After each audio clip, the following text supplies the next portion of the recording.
السلام عليكم ورحمة الله وبركاته، ازيكم عاملين ايه؟ يا رب تكونوا بخير. النهارده هنتكلم مع بعض عن كل اخبار الكرة المصرية، وبرضك هنتكلم مع بعض بخصوص صفقات النادي الاهلي، وبخصوص ايضا المدير الفني لنادي بيراميدز. قبل بس ما نبدأ، يا ريت تنزل تشترك في القناة وتفعل الجرس عشان يوصلك كل جديد، وتعمل لايك للفيديو. ويلا بينا نخش في الفيديو.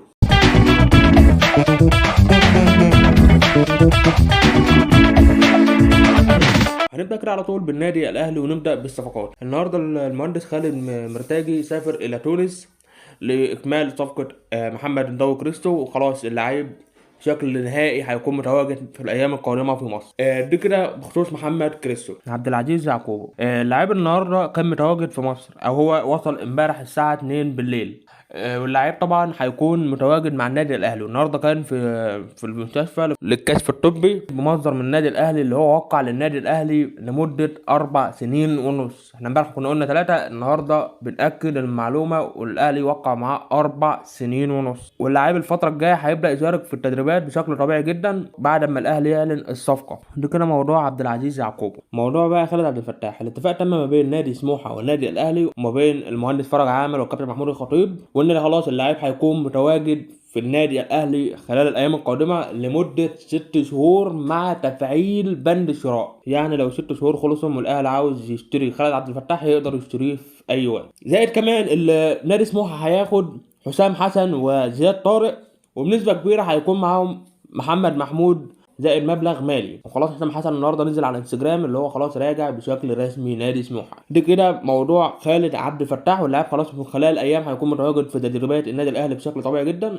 خش بقى بموضوع مروان عطيه. مروان عطيه النهارده الاهلي قدم مفاوضات وبعت مفاوضات لنادي الاتحاد السكندري بخصوص مروان عطيه، واللاعب اصلا مرحب بشده للانتقال للنادي الاهلي. لسه بقى الاتفاق ما بين النادي الاهلي ونادي الاتحاد السكندري على اللاعب، واللاعب مرحب بشده للانتقال للنادي الاهلي. دي كده موضوع قصه مروان عطيه.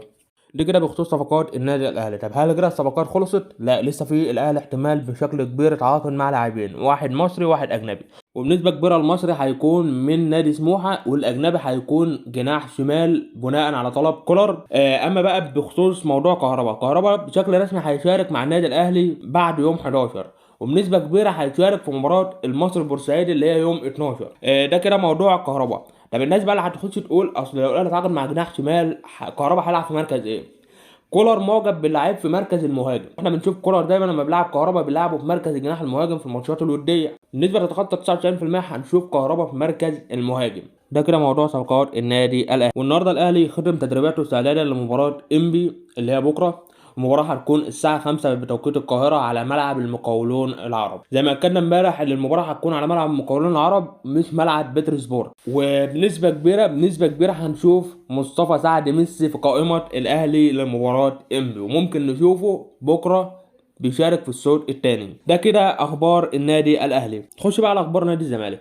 النهارده فوريرا أكد اللي هو عاوز مدافع لحل مشكله الدفاع، وبنسبه كبيره هيكون المدافع هو محمود شبانه. طبعا احنا عارفين ان محمود شبانه معار من نادي الزمالك لنادي سموحه، والزمالك ممكن يقطع عرضه في اي وقت ويرجع لاعب في اي وقت يشارك مع الفريق. وطبعا احنا عارفين ان الونش مصاب وممكن يغيب لحد نهايه الدور الاول، فالزمالك عاوز يجيب مدافع لحل الازمه. فالكلام اللي ماشي دلوقتي ان الزمالك عاوز يرجع محمود شبانه، واللاعب ايضا مرحب بالعوده لنادي الزمالك وعاوز يلعب مع نادي الزمالك. ده كده موضوع محمود شبانه. اتكلم بقى في موضوع عبد الله جمعه. عبد الله جمعه بشكل رسمي هيكون موجود مع نادي المصري لنهايه الموسم، واللاعب خلاص الكلام ده طلع النهارده، واللي خلاص اللاعب هيكون متواجد مع نادي المصري خلال ايام للمشاركه مع النادي المصري، والاعاره هتكون لمده 6 شهور او لنهايه الموسم. ده كده موضوع عبد الله جمعه. بخصوص بقى عبد الله السعيد، زي ما قلنا امبارح مفيش اخبار رسميه اكدت ان الزمالك عاوز عبد الله السعيد، والموضوع حاليا في ايد فيريرا. لعبد الله السعيد يجي الزمالك، لعبد الله السعيد ما يجيش. ده كده موضوع عبد الله السعيد. النهارده برضه الزمالك خدم تدريباته استعدادا لمباراه الزمالك امام الداخليه، والمباراه هتكون بكره الساعه 7 مساء بتوقيت القاهره. ده كده كل اخبار نادي الزمالك. بنتكلم بقى في موضوع مدرب الجديد بتاع بيراميدز.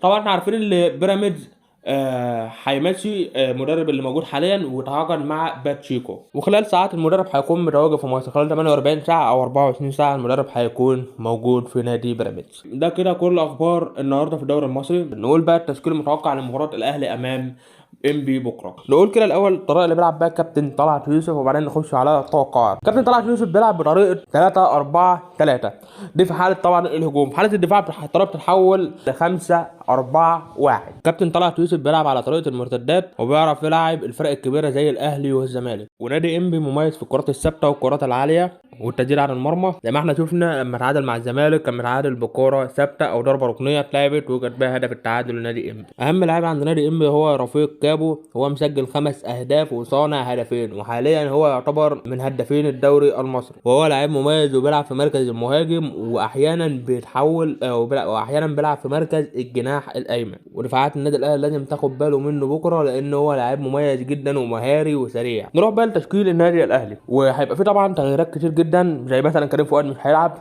هيبقى مكانه الشحات. وطبعا عبد المنعم اللي بنسبه كبيره مش هيشارك بكره بسبب الكره عاوز يريحه، او الكره خايف عليه لا يجيله اصابه، لان طبعا المباراه اللي فاتت كان جاله كدمه بسيطه في الرجل والكره طلعه. نروح بقى للتشكيل، وانا هبدا بالشناوي في حراسه المرمى، رباعي خط الظهر محمد هاني من اليمين، محمود متولي وياسر ابراهيم في قلبين الدفاع، علي معلول باك الشمال، في نص الملعب هيبقى اليو ديانج وعمرو السوليه، قدامهم ثلاثي، واتمنى اللي هو يبدا ثاني الشحات يمين، عبد القادر شمال، وصانع لعب سابيو، وفي راس الحربه هيكون محمد شريف. طبعا زي ما انتم شايفين دي الخطه. في حاله الهجوم الخطه هتتحول للطريقه اللي انتم شايفينها دي. اتمنى الاهلي يلعب بالطريقه دي في حاله الهجوم. بيطلع طبعا محمد هاني وعلي معلول للزياده الهجوميه، ولازم عمرو السوليه يطلع معاهم قدام، واليو ديانج يبقى ورا لحمايه الدفاع، ولازم اليو ديانج في الحاله الدفاعيه يقفل جبهه علي معلول كويس، الجبهه اللي انا معلم عليها دي، معاه محمود متولي او محمد عبد المنعم او ياسر ابراهيم على حسب اللي هيلعب في المركز ده. ليه؟ لان الجبهه دي عليها رفيق كابو. رفيق كابو بيلعب بالمركز ده احيانا، وممكن كابتن طلعت يوسف يلعب بيه في المركز ده.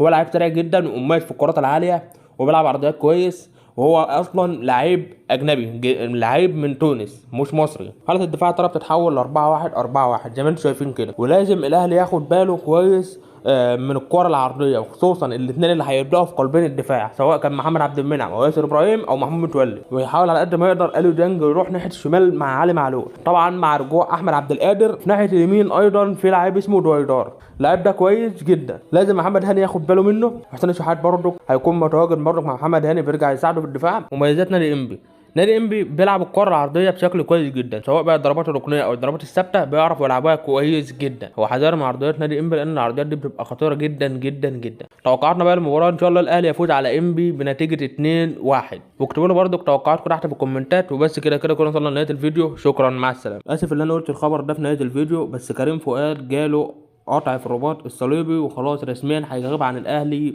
لنهايه الموسم. سلامات يا كريم، وان شاء الله ترجع في اسرع وقت.